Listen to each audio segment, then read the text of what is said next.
Hello everyone, welcome. I'm Hassan Zamir, and for the next several weeks, we're going to explore one of the most critical challenges facing information professionals in the 21st century: how to preserve born digital materials and steward our cultural record in an age of technological change.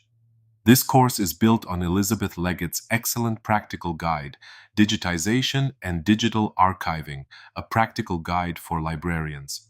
But more importantly, we're going to apply these principles to real institutional situations you'll face in your careers.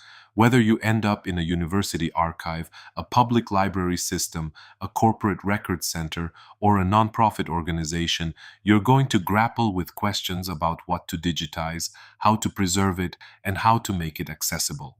Let's get started. So let's start with something fundamental that often gets blurred in practice. What's the difference between an archive and a library? And I know many of you have studied this in your introductory courses, but it's worth revisiting because digital materials make this distinction both sharper and more complicated. Think about it this way. If you walk into your local public library, you'll notice that librarians are constantly making decisions about what to keep and what to remove. That worn-out copy of Eat, Pray, Love that's been checked out 200 times, eventually the spine falls apart. Does the library replace it? Probably. But if they have budget constraints, they might decide the money is better spent on newer titles. That's a library making a value judgment about what's worth keeping in the present moment. Archives work differently. Fundamentally, archives don't ask, is this useful right now? They ask, is this evidence of the past? An archive might hold the personal papers of a minor local business person from 1955. Nobody's checking them out. They're not popular in any sense, but they're historical evidence. They tell us something about the economic life of this community in that era, so the archive preserves them, regardless of contemporary utility. A general example is how archives preserve administrative records, such as correspondence from mid-level staff. These materials, which may document labor relations, technological transitions, or personnel decisions over decades, are considered cultural record and essential historical evidence. Libraries manage information for present use. Archives preserve evidence for future understanding. This distinction becomes incredibly important when we move into digital territory, because digital materials are ephemeral in ways physical materials aren't. An email disappears, a social media post vanishes, a website gets taken down and nobody has a copy. That's where archival intervention becomes essential. Three things converged in our current moment to make digital archiving not optional but essential, and I want to walk you through why this matters for your career. First, technological capacity. Think back to the 1970s and 80s. Computers were enormous machines. I'm talking room-sized equipment that cost more than houses. Only major corporations and government agencies could afford them, and the storage capacity was laughably small by today's standards. So digitizing materials wasn't economically feasible for most institutions. It was a luxury. Fast forward to now, and we have terabyte hard drives that cost under $100. We have scanners that small archives can afford. We have cloud storage options that eliminate the need for expensive on-site infrastructure. The cost barrier has essentially vanished. Second, ubiquitous computing. Everyone has a computer now. Most of you probably have multiple computers. You've got a phone, maybe a tablet, maybe a laptop sitting in your bag. The internet is infrastructure. This means two things. One, it's economically feasible for resource-constrained institutions, a small historical society, a nonprofit, a public library with a modest budget to run digitization projects. Two, your patrons expect digital access. A university student in 2026 thinks nothing of accessing materials online. They might never set foot in the physical archive. That's the reality we're working with. Third, and this is critical, born digital culture. We are losing history constantly without institutional intervention. Think about this. Historians in 1920 had letters. Personal correspondence was how people documented their lives. You can go to an archive and read the collected letters of a prominent person from the 1800s. Now? Now people don't write letters. They send emails, they post on social media, they share files in cloud drives. MySpace, remember MySpace, hosted millions of user-uploaded songs. In 2019, a server migration issue permanently deleted 50 million tracks. The Internet Archive, this wonderful organization, managed to rescue about 450,000 of those songs because they had been actively archiving the platform. But the rest, just gone. That's cultural loss. So digital archiving isn't a trend. It's not something you do if you have funding and staff to spare. It's an operational necessity for cultural stewardship in the 21st century. Your institutions need you to think about this. When we talk about digital archiving, we're actually talking about three quite different activities. It's important to distinguish them because each one requires different technical approaches and preservation strategies. First model, conversion. This is what many people think of when they hear digitization. You take something that exists in analog form and you convert it to digital. You scan a photograph, you microfilm that's deteriorating, you convert it to digital images. You have a cassette tape recording, you digitize it to MP3. The goal is typically twofold: preserve the original from further wear and improve access. A microfilm reel requires specialized equipment to view. A digital image can be accessed on any computer. Everyone wins. Second model, born digital archiving. This is stewarding materials that have never existed in any physical form. Emails, Word documents, database records, digital photographs, websites. These are materials that were created in digital form and exist only as digital objects. This is more complex than conversion because you don't have a physical original to fall back on. If the file is corrupted, there's no secondary copy to restore from. The digital object is all you have. Third model, hybrid stewardship. You'll encounter this more often than you might expect. Software on a CD, a database that lives on a server with documentation on paper, video materials stored in proprietary formats on old external drives. These materials exist across the physical-digital boundary, and you need a preservation strategy that respects that complexity. Here's a practical example. A university archive acquires the papers of a prominent professor. She has decades of teaching materials, syllabi, handwritten notes, correspondence. That's conversion work, scanning those documents. But she also left behind email archives, digital photographs, files from her personal computer, and her faculty webpage. That's born digital material. And those materials reference each other. The emails reference attachments that are now in digital storage. The syllabi reference the digital photograph files. You've got hybrid complexity. Your preservation strategy has to account for all of these relationships. This might seem counterintuitive, but digital materials are actually more fragile than their physical counterparts. Let me explain why, because this is foundational to understanding why preservation strategy matters so much. A book printed on acid-free paper, and thankfully we've learned this lesson, has a projected lifespan of several hundred years if stored in reasonable conditions. Not perfect conditions, just reasonable. Cool, dry, stable temperature and humidity. We have millennia of experience treating physical materials. There are tried and true methods. If a book is rotting, we can address that. If pages are brittle, we can stabilize them. Archivists have an extensive toolkit. Digital materials? A file stored on a hard drive or in the cloud has a shorter projected lifespan than that book, and we've only had a few decades to develop preservation techniques. We're still learning. The core problem is technological change. Hardware becomes obsolete. Software stops being supported. File formats go out of use.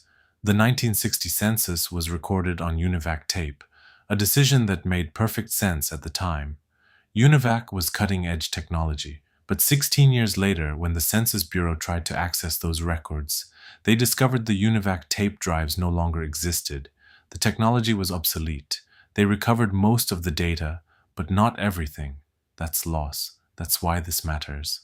The other challenge is intangibility. You cannot stitch a corrupted digital file back together the way you might restore a damaged bookbinding. You cannot apply chemicals to treat bit rot the way you treat paper decay.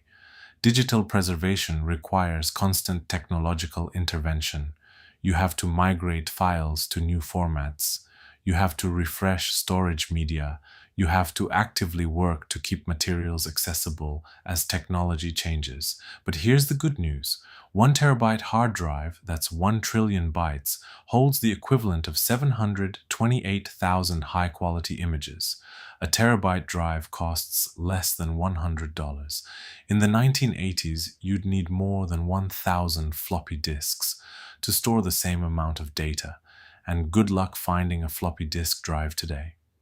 The storage efficiency of digital is extraordinary. That's why digitization is so attractive. You can preserve vast collections in minimal physical space. The fundamental question isn't whether to digitize. The question is how to sustain digital stewardship over time. Before you implement anything, before you buy a scanner, before you choose software, before you hire staff, you need to get crystal clear on what your archive is trying to accomplish. And I mean really clear, because your answer to this question shapes everything downstream. Every technology decision, every policy decision, every staffing decision flows from your institutional goals. Let me walk you through 5 possible goals, and I want you to think about which ones apply to your institution. First goal, increased access. Maybe you have a microfilm collection of historical newspapers. It's invaluable material, but it's cumbersome to use. Microfilm requires special equipment. Searching through microfilm is tedious. People have to come to your archive to access it. Digitizing that collection means it's searchable by keyword. Patrons can access it from home. You get more users. You can market the collection. This is fundamentally about improving access to materials you already have. Second goal, cultural preservation. This is about rescuing materials that would otherwise disappear. Maybe you're archiving local websites because you know those sites will eventually be taken down. Maybe you're systematically collecting social media posts from your community because you recognize that represents contemporary culture. The Internet Archive saved hundreds of thousands of MySpace songs when the platform underwent server migration. That's cultural preservation in action. Third goal, format migration. You have materials on obsolete media, old videotapes, CDs in proprietary formats, hard drives from equipment nobody makes anymore. Your goal is to migrate that content to contemporary formats before the original media deteriorates or hardware disappears entirely. Fourth goal, institutional continuity. Maybe you're archiving faculty papers and university administrative documents because you recognize that when people leave, those materials might be lost. Or you're backing up born digital materials because you know servers fail. The goal is protecting your institution's own record. Fifth goal, collaboration. You could participate in larger aggregation projects. The National Digital Newspaper Program brings together digitized newspapers from libraries across the country into a single national resource. DPLA, the Digital Public Library of America, aggregates cultural materials from thousands of institutions. The goal here is contributing to a larger ecosystem. One archive often pursues multiple goals simultaneously. But here's what matters: be intentional about it. State it explicitly, because your goals determine your scope, your budget needs, your staffing, everything. If your goal is increased access, you're optimizing for discoverability and network delivery. If your goal is format migration, you're optimizing for technical accuracy and preservation of original characteristics. Those are different projects. Let's look at 4 major projects that have shaped how we think about digitization. These aren't templates. Please don't try to replicate them perfectly. Your institution is different. Your collection is different. your constraints are different. But these projects teach us about what's possible and how to adapt as you learn. American Memory, the Library of Congress's National Digital Library Project, began in the 1990s by digitizing historical collections from across the Library of Congress. They started with CD-ROM distribution. They'd create digital collections and ship CDs to schools and libraries. Seemed like a good idea at the time, but CD technology aged. Distribution costs were significant. Eventually, they realized the internet was going to be the primary delivery mechanism. They migrated everything to web delivery. This taught us something important. Build flexibility into your infrastructure because technology changes. What seems like a great delivery mechanism today might be obsolete in 10 years. Internet Archive, archive.org, took a different approach. They decided to archive the internet itself. Websites, web pages, everything. They run this system called the Wayback Machine that lets you go back and see what a website looked like in 2005. This project demonstrates collaborative models and the complexity of migrating born digital materials. They've had to deal with format obsolescence, bit rot, and the sheer scale of managing petabytes of data. Project Gutenberg started small. A volunteer named Michael Hart decided to digitize books in the public domain and make them freely available.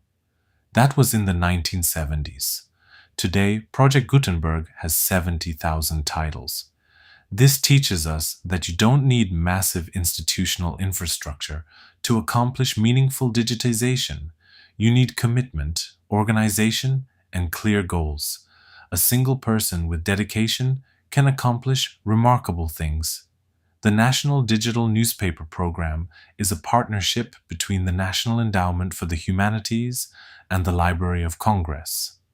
Regional institutions participate by digitizing their historical newspaper collections and contributing to a national aggregated resource. This model distributes the work. Libraries in Oregon, New York, California, everywhere are contributing. It's sustainable because no single institution bears the entire load. What do these projects teach us? 1. Be willing to adapt as technology changes. 2.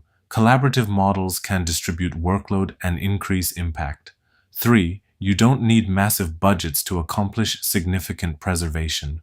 4. Clarity about your goals helps you make good decisions about technology and scope. Let's talk about reality. You're sitting in this class and you're probably wondering, my institution has a modest budget and a small staff. Can we actually do digital archiving? The answer is yes, absolutely yes. But you need to be ruthlessly honest about your constraints. I'm going to give you 5 factors to assess, and you should sit down with colleagues and work through these systematically. Budget. What do you actually have to spend? Not what you wish you had, not what would be ideal. What can you actually allocate? Digitization can be expensive if you go all in with high-end scanners and dedicated staff. It can also be modest. A decent flatbed scanner costs under $500. Professional-grade scanning equipment costs thousands, but you don't necessarily need professional-grade equipment, depending on your collection. Time frame. Is this a sprint or a marathon? Are you doing a one-time project funded by a grant, where you have 12 months and a fixed budget? Or is this a sustained institutional commitment? Digital preservation is a marathon. You can't digitize a collection and then forget about it. You have to maintain it, refresh storage media, migrate formats as technology changes. If your institution isn't prepared for long-term commitment, you might create more problems than you solve. Scope. What are you actually going to digitize? Everything in your archive? That's probably not realistic. A specific collection? A specific format? Your scope determines everything else. Are you digitizing 5,000 photographs or 500,000? Those are very different projects. Staffing. How many people can actually dedicate time to this work? Digitization is labor-intensive. Scanning is boring, repetitive work. Quality control takes time. Metadata creation takes time. If you have one person doing this part-time while also managing the rest of the archive, that's very different from having two dedicated full-time digitization technicians. Be realistic about what you can accomplish with the staff you have. Collaboration. Can you contribute to existing projects rather than starting from scratch? Maybe your materials fit into an existing aggregation effort. Maybe other institutions are working on similar projects and you could coordinate. This distributes the burden. Here's the truth that changed how I think about this work. A single trained person with modest equipment can create a usable, functional archive. One person, modest equipment. It's not glamorous. It's not going to be perfect, but it works. What fails regularly is expensive infrastructure without sustained institutional commitment. You buy a fancy scanner, hire temporary staff on a grant, create a collection. Then when the grant ends, the project gets abandoned. 5 years later, nobody maintains it. The storage media degrades. It becomes abandonware. That's worse than not starting at all. So my advice, choose feasibility over perfection. Start smaller. Prove you can do this. Build institutional knowledge. Then expand. That approach works. Let's talk about something that feels abstract but is absolutely foundational: binary. This is how computers think. This is how all digital information is represented.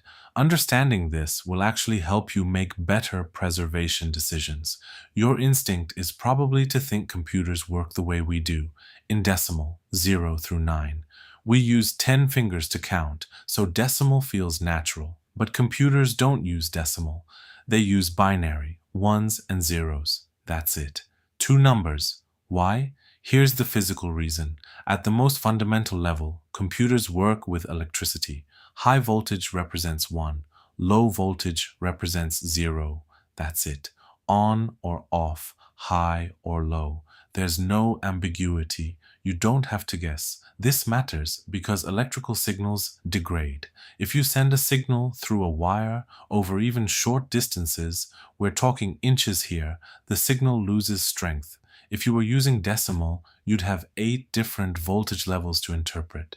Maybe very low for 0, a little higher for 1, higher still for 2, all the way up to 8 or 9. After the signal travels a few inches through the computer and degrades, how do you know if you're looking at a 2 or a 3? You don't. You're guessing.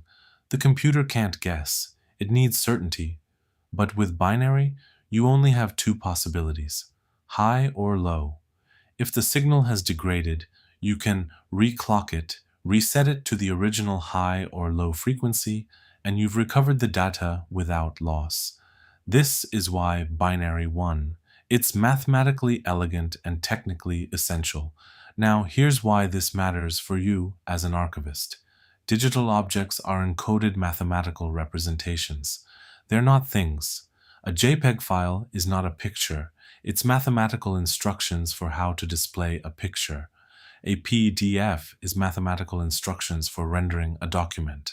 An MP3 is mathematical instructions for reproducing sound. This means preservation isn't metaphysically complicated. It's math. Migration from one format to another is a mathematical transformation. Emulation, running old software on new hardware, is translating mathematical instructions. Bit preservation, making sure your ones and zeros stay intact, is maintaining the mathematical data.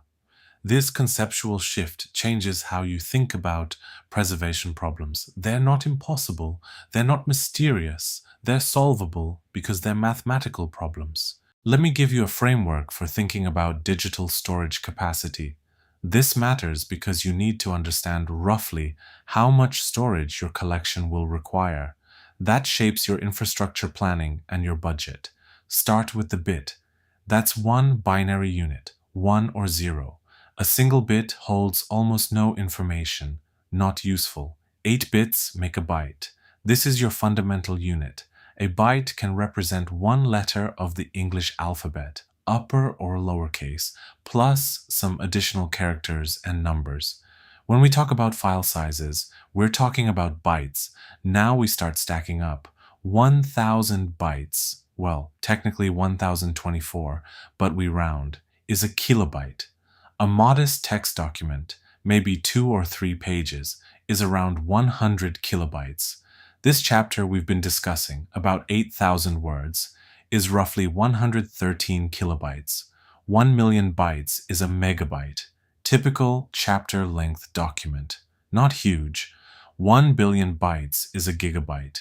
Here's a comparison. It would take about 8,849 copies of this chapter to fill 1 gigabyte. 1 gigabyte used to seem enormous. Today it's considered tiny. 1 trillion bytes is a terabyte. This is the modern standard for large storage. 1 terabyte could store all the scanned books in a mid-sized library. It could store tens of thousands of high-resolution images. Most institutional archives fit comfortably in a few terabytes. Beyond that, you have petabytes, 1 quadrillion bytes, and exabytes, 1 quintillion bytes. These are internet-scale numbers. We don't typically think about them for institutional archiving, but it's useful to know they exist. Why does this matter? Because you need to plan storage. If you're digitizing 5,000 photographs at 5 megabytes each, which is reasonable for decent quality images, you're looking at 25 gigabytes. That fits on an external hard drive. You can store it and back it up. If you're digitizing 50,000 photographs, you're at 250 gigabytes. Still manageable. 100,000 photographs? Half a terabyte. That's getting serious. You need backup systems. You need redundancy. That costs money. So understand capacity hierarchy. It helps you make realistic plans.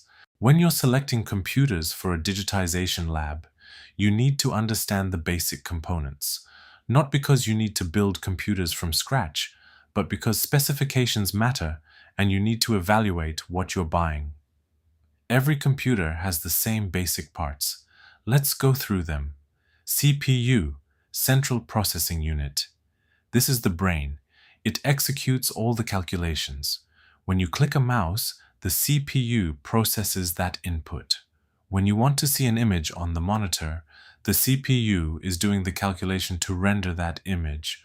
All computer operations are fundamentally CPU calculations that get rendered in human interpretable form. Motherboard. This is the main circuit board. Everything plugs into the motherboard. It enables all the different components to communicate with each other.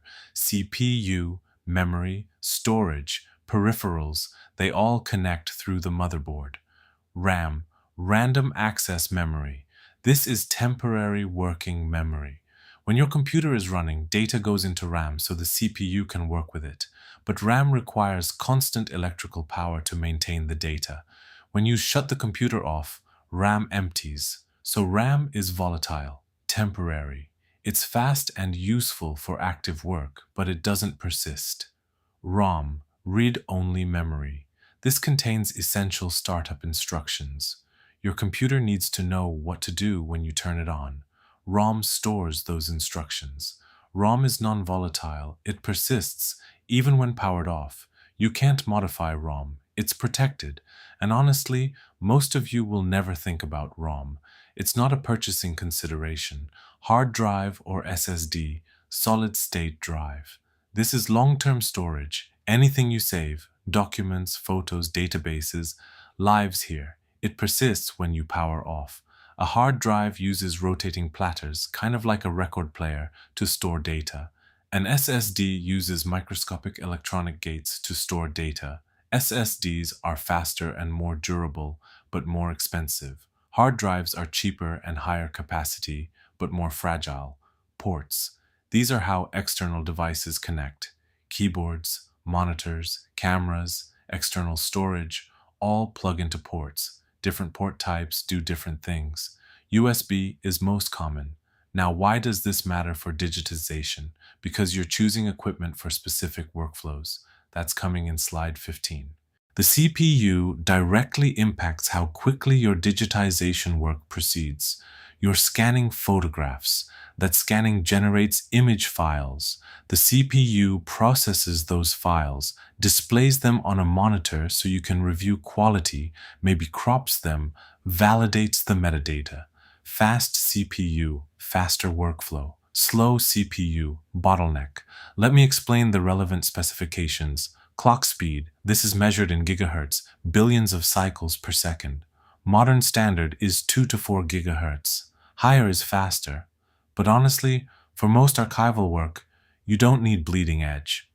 A solid mid-range processor at 3 gigahertz is sufficient. You're not running quantum simulations. You're processing images, heat management. CPUs generate heat, a lot of heat. Your computer has cooling fans or heat sinks to manage that. This becomes important in compact devices. A smartphone is constrained by heat dissipation. There's only so much computing power you can cram in before the device becomes too hot. Desktop computers have much better cooling so they can run faster. Bus width. This determines how much data moves simultaneously. Think of it as a highway. A 32-bit processor is a 2-lane highway. A 64-bit processor is a 4-lane highway. More lanes means more data flowing at once. 64-bit is standard now and significantly faster than 32-bit. Cache memory. Every CPU has its own dedicated, very fast memory. Recent data that might be needed again lives in cache. Accessing cache is much faster than accessing main RAM. More cache means better performance, particularly for repetitive operations like image processing. Multi-core architecture. Modern CPUs have multiple cores, multiple processors on the same chip. Dual core, quad core, more. More cores means more tasks running simultaneously. A quad-core processor can handle 4 independent operations at once. For digitization work, I'd recommend mid-range multi-core processors. You don't need the absolute top of the line. You do want adequate cooling and enough cache for smooth image processing, and plan for adequate RAM. We'll get to that. Let's get specific about the 3 memory systems and what they mean for archival sustainability. RAM, this is working memory. When you're processing images, they load into RAM so the CPU can work with them. Bigger files need more RAM. If you're working with high-resolution scans, you want sufficient RAM. 8 gigabytes is a baseline. 16 is better. 32 is excellent. RAM is not expensive anymore, and upgrading RAM is one of the easiest ways to improve an aging computer. If your institution has legacy systems getting slow, adding RAM can give them new life. ROM. Honestly, not a concern for your purchasing decisions. It's essential. Without ROM, your computer can't boot, but it's not something you configure. Persistent storage. This is where preservation becomes critical. This is where your digitized materials actually live. You have 2 options: hard drives and SSDs. Hard drives use spinning platters. They're cheaper, higher capacity, but fragile. Drop a hard drive and it will probably fail. SSDs have no moving parts. They're faster and more durable, but they're more expensive. Here's what matters for archival. You can't just digitize materials and put them on a single hard drive in a closet. That's asking for loss. You need redundancy, RAID systems, multiple drives configured so if one fails, you have backups. Cloud storage as a secondary backup. Geographic redundancy, having copies in different physical locations. This isn't optional for serious archival work. This is fundamental infrastructure. Storage costs are dropping. SSDs are becoming more affordable. Cloud storage is cheap. This is actually good news. You can build sustainable redundancy without massive budgets. When you're building a digitization lab, port selection matters more than you might think. It directly affects how efficiently your staff can work. USB is your primary concern. It's the most common port. Scanners, external hard drives, cameras, everything plugs into USB. Modern computers have multiple USB ports. Think about your workflow. If you're scanning from multiple cameras or external hard drives simultaneously, you need multiple USB ports or a USB hub. Front-facing USB ports are more convenient than rear ports if you're hot-swapping storage drives. HDMI and VGA are for video output to monitors. This is critical. During scanning, your staff needs to see the images in real time. They need to evaluate quality. You don't want them straining to see a small laptop screen. You want a good monitor connected via HDMI. That's non-negotiable for ergonomics and quality control. Ethernet is for network connectivity. Essential, your digitization lab should be networked. That enables backup to network storage. It enables you to access files from other workstations. It enables cloud backup. Audio ports matter only if you're digitizing audio or video materials. One practical issue: port scarcity on compact devices. Modern laptops are thin. Manufacturers have minimized ports to achieve thinness. This is frustrating in a digitization lab where you want to plug in a scanner, an external drive, a monitor, headphones maybe. You end up needing USB hubs and adapters. It's annoying. When you're evaluating laptops for archival work, actually consider getting older, bulkier models that have robust ports. They're going to be more functional in your lab environment. Let me bring this together. You're making infrastructure decisions. Your equipment choices depend entirely on what you're actually trying to do.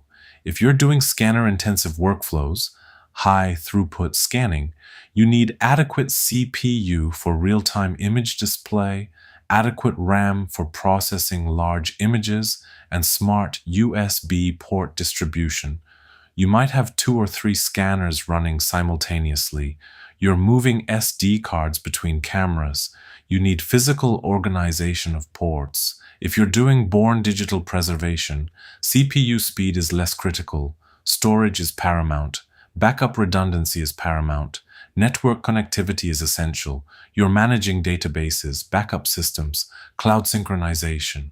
You don't care about speed as much as you care about reliability and capacity. If you're running repository software like Omeka or DSpace, you need adequate RAM and CPU because you're serving multiple simultaneous users accessing databases. It's different from scanning. And here's something I'll say repeatedly. Expensive infrastructure without sustained commitment fails. I've seen it. Institutions get a grant, buy high-end scanners, hire temporary staff, create beautiful digital collections. Then the grant ends and the project gets abandoned. 5 years later, nobody's maintaining the storage. The media degrades. It's worse than not starting. So what's my advice? For your first project, think modest. Can you accomplish meaningful work with equipment your institution can actually sustain? A used desktop computer, a decent scanner, external hard drives for backup? Yes. Can you digitize materials and create an accessible collection? Absolutely. Start there. Prove capability, build knowledge, then expand. So where does this leave us? What should you take from these first 2 chapters? 3 foundational principles. 1. Archives and libraries have different missions. That distinction doesn't disappear in the digital realm. It becomes more important. Libraries distribute, archives preserve. Your institutional mission shapes your digitization strategy. 2. Digital preservation is not a luxury or an optional initiative. The materials we create digitally are evidence of our culture, our institutions, our communities. If we don't actively preserve them, they vanish. No physical object to deteriorate slowly, just disappearance. This is an institutional imperative. 3. Binary is foundational. Digital objects are mathematical. Preservation is solving mathematical problems. This should actually be encouraging. Problems have solutions. There's nothing metaphysically impossible about format migration or emulation or bit preservation. It's all solvable. 3 practical realities. 1. Your resources, budget, staff, scope, matter infinitely more than your equipment. Modest resources organized intelligently outperform lavish equipment without commitment. Plan for sustainability. 2. Existing large-scale projects offer lessons, not templates. Internet Archive, Library of Congress, Project Gutenberg.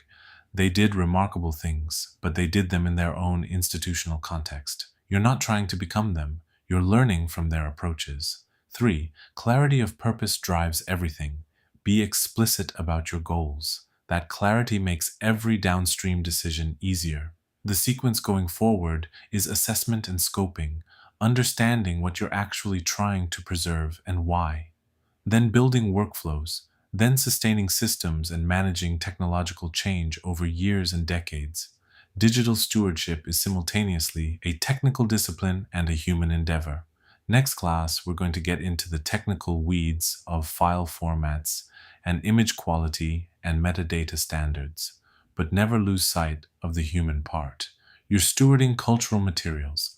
That's meaningful work. See you next time.